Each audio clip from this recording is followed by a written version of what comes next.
یہ غور کریں اور یاد رکھیں اس بات کو۔ امام مالک بن دینار رحمت اللہ علیہ فرماتے ہیں مجھ سے کہنے لگا پیسے آئے تو میں عیاش ہو گیا، رمضان کا مہینہ تھا، عصر کے بعد میری اماں افطاری کی تیاری کر رہی تھی، میں گیا، میں نے کہا شراب پی ہوئی، اماں روٹی دے، تو اماں کہنے لگی شرم کر، شرم کر، روزہ رکھا نہیں تو جنہوں نے رکھا ہے ان کا تو خیال کر۔ کہتے اماں کی بات کا مجھے غصہ لگا، میں کہا کرتا ہوں بد نصیب ہے وہ بیٹا جس کا باپ اس سے بات کرتے ہوئے ڈرتا ہے کہ پتہ نہیں کہاں سے بولے گا۔ بد نصیب نہیں وہ بیٹا جس کی ماں اس سے بات کرتے ہوئے سہم جاتی ہے کہ پتہ نہیں کون سی بولی بولے گا۔ بد نصیب نہیں کہ ماں باپ بھی جس سے کھول کے بات نہ کر سکیں۔ حضرت مالک بن دینار سے کہنے لگا اماں نے جب کہا نا شرم کر تو مجھے غصہ آیا، میں نے ماں کو تھپڑ مارا اور میری ماں جلتے ہوئے تندور میں گری۔ لوگوں نے مجھے پکڑ کے اندر بند کر دیا کمرے میں، ساری رات میں شور سنتا رہا پر نشے میں دھوت رہا۔ سویرے آنکھ کھلی تو میری بیوی بیگ باندھ رہی تھی، میں نے کہا کہاں جا رہی ہو؟ کہنے لگی جو ماں کا نہیں بنا میرا کیسے بنے گا؟ وہ میں نے کہا میری اماں کا، وہ تو لوگوں نے رات کو دفن کر دی جنازہ پڑھ کے۔ تڑپ کے کہنے لگا مجھے کیوں نہیں بتایا؟ تو کہتے ہیں لوگ کہنے لگے تیری مرتی ہوئی ماں کہہ گئی تھی اسے میرا منہ نہ دیکھنے دینا، میرے جنازے کے قریب نہ آئے۔ حضرت مالک بن دینار فرماتے ہیں جب اس نے یہ بات سنائی تو میں نے بھی اس کے منہ پہ تھپڑ مارا۔ میں نے کہا تو اسی قابل ہے۔ کہتے ہیں وہ رونے لگا، حضور دعا کرے اللہ مجھ سے راضی ہو جائے۔ کہنے لگا جب ماں کی انتقال کی خبر ملی تو میں نے کلاڑی لے کے وہ ہاتھ کاٹ دیا جس سے ماں کو مارا تھا۔ میں نے ساری جائیدادیں خیرات کر دیں۔ 24 سال ہو گئے، 24 سال ساری رات نماز پڑھتا ہوں، روزہ رکھتا ہوں، حج کرتا ہوں، پر ہر سال کوئی آ کے کہتا ہے جا دوڑ جا تیرا کوئی نہیں قبول ہوا۔ حضور دعا کرے مالک راضی ہو جائے۔ فرماتے میں تھپڑ مار کے آ گیا، میں نے کہا تجھ سے راضی ہو جائے اتنے ظالم سے؟ امام مالک فرماتے ہیں رات کو آ کے سویا تو مجھے خواب میں رسول پاک کا دیدار ہوا، تو نبی پاک علیہ السلام نے فرمایا مالک تو اسے مایوس کیوں کر آیا ہے؟ اللہ تو بڑا مہربان ہے۔ کہا حضور ماں کے نافرمان کو معافی کیسے ملے گی؟ تو امام مالک فرمانے لگے نبی کریم نے فرمایا جا اسے جا کے بتا دے تجھے قیامت میں تیری ماں کی وجہ سے بخش دیا جائے گا۔ کہا حضور اماں کی وجہ سے کس طرح؟ تو محبوب فرمانے لگے اس کی ماں قیامت میں اس کے خلاف مقدمہ دائر کرے گی رب کریم کی عدالت میں، اے اللہ میں نے 9 ماہ پیٹ میں رکھا، درد سہ کے اسے جنا، جگر کا خون پلا کے پالا اور اسی نے مجھے قتل کیا۔ رب کریم اس کی ماں کا مقدمہ سن کے کہے گا اٹھاؤ اس کو دوزخ میں پھینکو، اس نے ماں جلائی تھی اسے بھی جلاؤ۔ محبوب فرمانے لگے جب پکڑ کر کے مالک اس کو محمد بن ہارون کو لوگ لے جائیں گے نا جہنم کی طرف، ابھی فرشتے گھسیٹیں گے ہی تو پلٹ کے پھر اماں کی طرف دیکھے گا، اور دوسری دفعہ پھر گھسیٹیں گے تو پلٹ کے دیکھے گا، اور تیسری دفعہ پھر پلٹ کے کہے گا اماں یہ مجھے جلانے لگے، اماں یہ جہنم میں پھینکنے لگے۔ میرے حبیب فرمانے لگے وہ جل کے مرنے والی ماں وہاں بھی بول پڑے گی، کہے گی یا اللہ چل میں نے معاف کیا تو بھی معاف کر دے، اے اللہ میں نے معاف کیا تو بھی معاف کر دے، اللہ تو معاف کر دے اسے، اللہ تو اس سے درگزر فرما، اسے معاف کر دے۔ میرے محبوب پاک علیہ السلام فرماتے ہیں رب کریم کہے گا اس نے تجھے جلایا، تو کہے گی اللہ یہ تو بیٹا تھا اس نے جلا دیا، میں ماں ہوں، میرے سامنے جلے تو میں کیسے برداشت کر سکتی ہوں؟ فرمایا اس نے جلا کے مارا تھا پر اسی ماں کی وجہ سے رب کریم اسے جنت عطا فرمائے گا۔ پلٹا جا کے ماں کے پیروں میں بیٹھ، جا سویرے ان پڑھ باپ سے دعا کرایا کر، جا بالکل انگوٹھا چھاپ باپ سے صبح دعا کرایا کر، دیکھ رب کریم تیرے لیے رحمتوں کے دروازے کھول دے گا۔ عزیز دوستو قرآن مجید نے کہا ہے وَبِالْوَالِدَيْنِ احسانا، اپنے والدین کے ساتھ احسان کرو، اپنے والدین کے ساتھ احسان والا نیکی والا رویہ اختیار کرو۔ اور نبی پاک صلی اللہ علیہ وسلم نے فرمایا سفید بالوں کی عزت اسی طرح ہے جس طرح تم نے اپنے اللہ کی عزت کی ہے۔ یہ بخاری مسلم کی حدیث ہے۔ فٹافٹ کھڑے ہو جاؤ جی، پیر صاحب آ گئے تھے، پیر صاحب ٹائم نہ لاؤندے آ، کیوں یہ کام کرتے ہیں؟ کچھ بھی نہیں ہوتا. جو عزت کرتا ہے اس کا پتہ ہوتا ہے دل سے کر رہا ہے. بیٹھا رہنے دے لوگوں کو، کوئی فرق نہیں. یہ بڑی خوبصورتی پیدا کریں، آپ ماحول کو صحیح کریں، آپ کے جلسے کئی گنا زیادہ بڑے ہو جائیں گے انشاءاللہ تعالی. اور میری آخری گزارش، تمہیدی بات کر رہا ہوں، وہ یہ ہے کہ محفلوں کی ترتیب لگائیں. جو قاری صاحب نے عشاء کے فوراً بعد تلاوت کی، انہوں نے بھی قرآن ہی پڑھا تھا. وہ بے قاعدہ کیوں تھی؟ پھر جو دوبارہ 1.5 گھنٹے کے بعد باقاعدہ شروع ہو گئی تو وہ قرآن پاک نہیں تھا؟ ان باقاعدہ شروع ہونے لگی ہے. کیا مطلب ہے اس کا؟ باقاعدہ محفل عشاء کے بعد شروع کریں، ٹائم دیں، نعت خواں کو وقت دیں، اور دعا کا ٹائم لکھیں. اب میرے پاس کبھی آئیں، ہزاروں کا جلسہ ہوتا ہے ہمارا، لیکن ہم 1.5 گھنٹے سے زیادہ محفل کرنا مناسب ہی نہیں سمجھتے. اس لیے کہ اگر فجر سویرے تانگ ہو جائے تو ساری رات جلسے کا مقصد کیا ہوا؟ اور مختصر بات کریں گے خیر الکلام ما قل و دل، تو وہ بڑی بہترین رہے گی. سنجیدگی لائیں، تاکہ جس آدمی نے سویرے کام پہ جانا ہے وہ 10 کیا ویا کہ میں چلا 8 بجے محفل شروع ہونی ہے تے لو 9:45 میں تھوڑے کول ہوواں گا انشاءاللہ، تاکہ باقی کا کام بھی کر لیں. یہ ماحول، یہ میں گزارشات کر رہا ہوں، اپیل کر رہا ہوں. چلے اللہ کرے میں بے عمل آدمی ہوں، میری زبان سے نکلی بات کسی پہ اثر کر جائے. یہ آپ سنجیدگی پیدا کر کے دیکھیں، انشاءاللہ یہ رش زیادہ ہو جائے گا آپ کے پاس اور برکت ہوگی اس بات کی.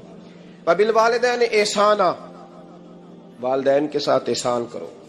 علامہ سید محمود آلوسی اندلسی رحمۃ اللہ علیہ صاحب تفسیر روح المعانی فرماتے ہیں، آپ فرماتے ہیں اللہ کریم نے کہا والدین کے ساتھ احسان کرو.